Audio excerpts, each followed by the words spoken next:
The goal I had for this eagle was a high contrast result that has a lot of different colors in it in order to make it more interesting. If at any point in the tutorial you feel like, wait, this is looking great, it's perfectly fine to stop at any point you like. I will be giving you all the reasons I had for doing what I did, but you can always decide to diverge. This is what I'm trying to teach. I'm starting off of a base coat of gold by Vallejo Model Color. Next I'm washing the base coat in a mix of dried bark and brown ink.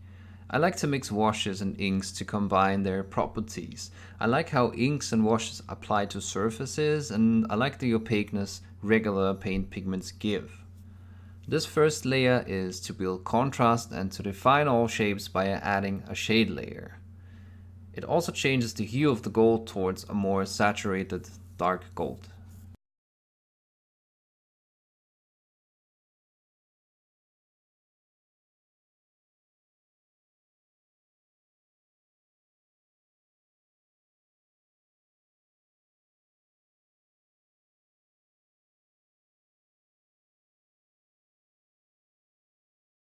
Next, I'm picking out spots I wanted even darker and more pronounced with more confined, controlled brush strokes.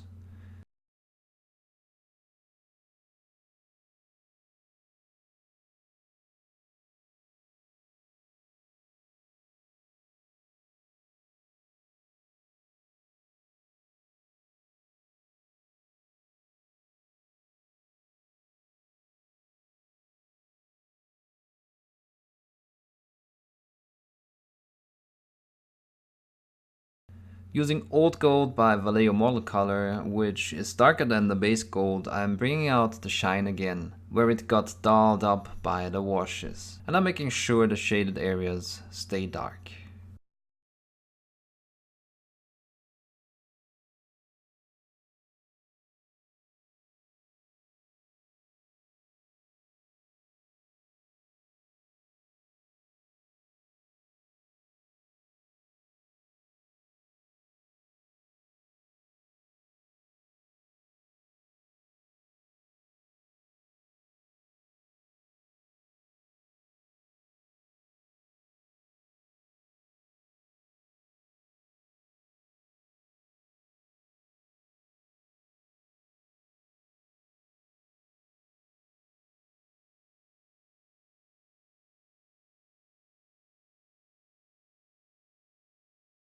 Using black mixed with a bit of brown ink, I make the recesses even darker because I want the contrast to be higher.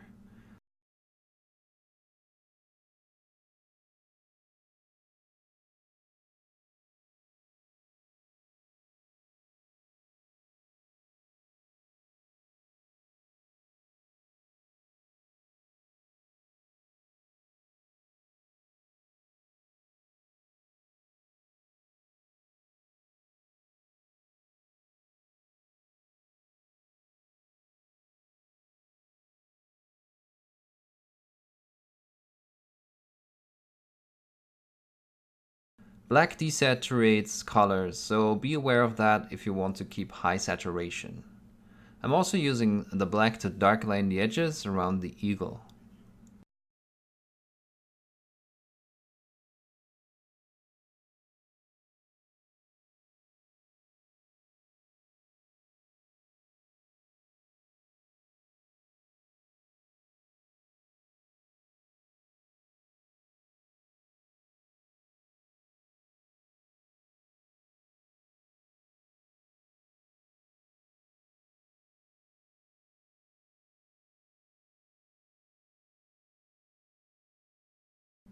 I'm using Bestial Brown to create a red hue in the shades. This is an old Citadel color. The closest that I've found that is available today was Mournfang Brown, if you want to use an equivalent. You can see that I use the brush in a dabbing motion to apply paint more selectively, as opposed to how washes are applied.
Going back to gold, I'm carefully highlighting all the edges.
At this point I wanted to add more color variety and I alternated between washes of bestial brown, brown ink and black.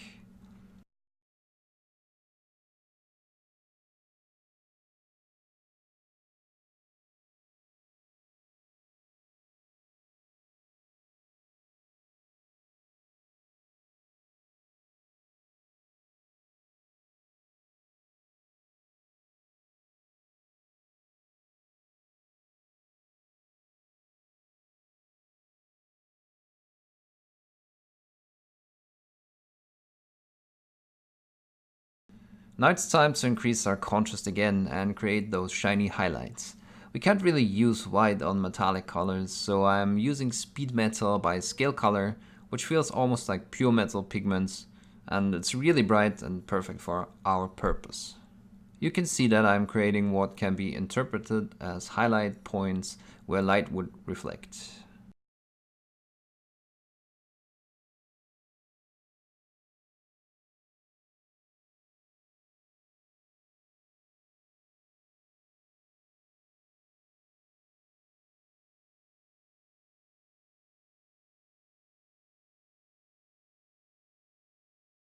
Going back to gold, I'm refining the edges again. Any shiny surface will also have light reflecting from below, so I am also focusing on the lower edges of the feathers.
In some areas, I wanted the midtones back that either got too dulled down or highlighted too bright, so I am using gold to bring those back out.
Cleaning up some areas around the edges with black again and making some selective parts darker.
Some finishing touches with gold.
Let me know if you like these shorter, more basic videos and if you want to see more of them. Thanks for watching, and I'll see you next video.